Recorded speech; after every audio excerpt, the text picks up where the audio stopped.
This art form is something our ancestors passed down from generation to generation. Chickasaw, my name is Dixie, and today we're going to be demonstrating hide tanning. Chickasaw, my name is Sharon Postoak, and I'll be assisting. It's been an ancient art form. With our ancestors, the women would have done the tanning. Our ancestors would hunt. They'd use every part of the animal. They never wanted to waste anything once they got it, so it was used for food, for shelter, for tools, shoes, clothing. Music. Music. Music. Oh, and drums.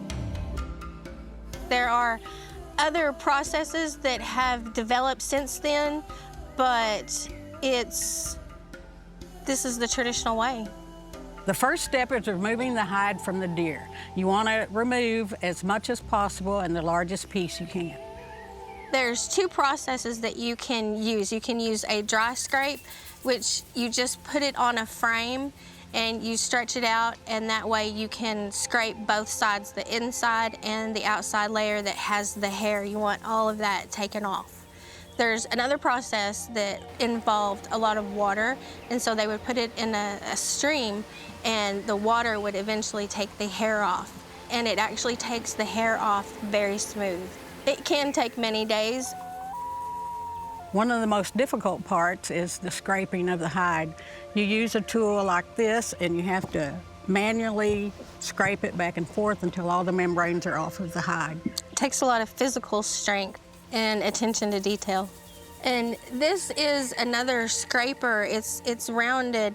It really does a good job whenever you have the hide on the frame so that you can scrape the membrane off.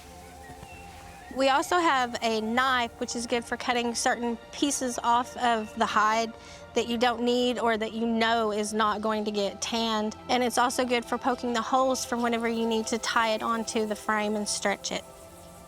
Our ancestors would have had very similar tools, would have been shaped very similar, because you don't need a very pointed object whenever you're going to scrape the hide, because that will just cut into it. So they're very similar. If it was made out of flint or bone, it would have looked pretty much the same.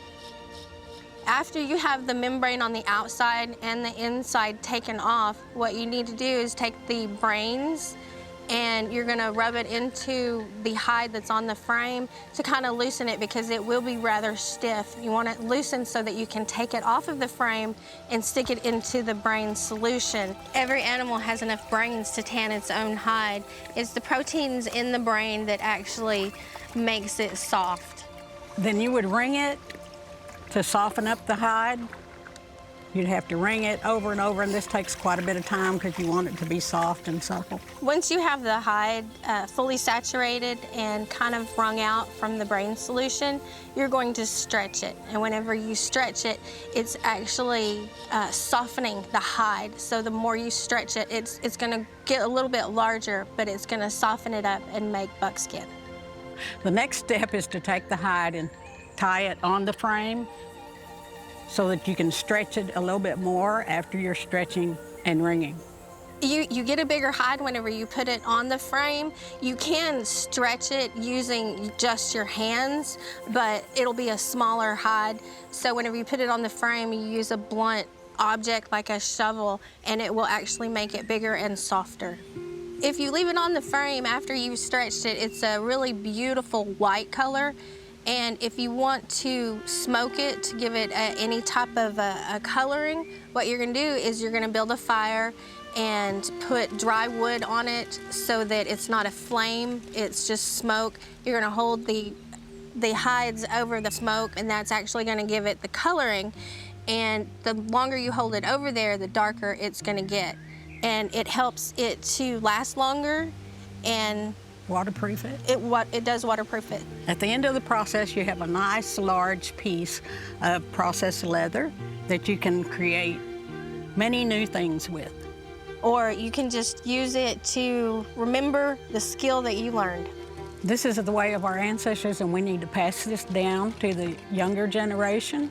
This connects the young ones to the traditional ways of doing things and helps them to understand where they came from. There are not a lot of people that still do this art form. It's something that you can go out and you can buy a commercial hide, and it just doesn't mean as much as a hide that you've completed yourself. I think it would be awesome to see a new group of young Chickasaws start to brain tan, because it's just something our ancestors did.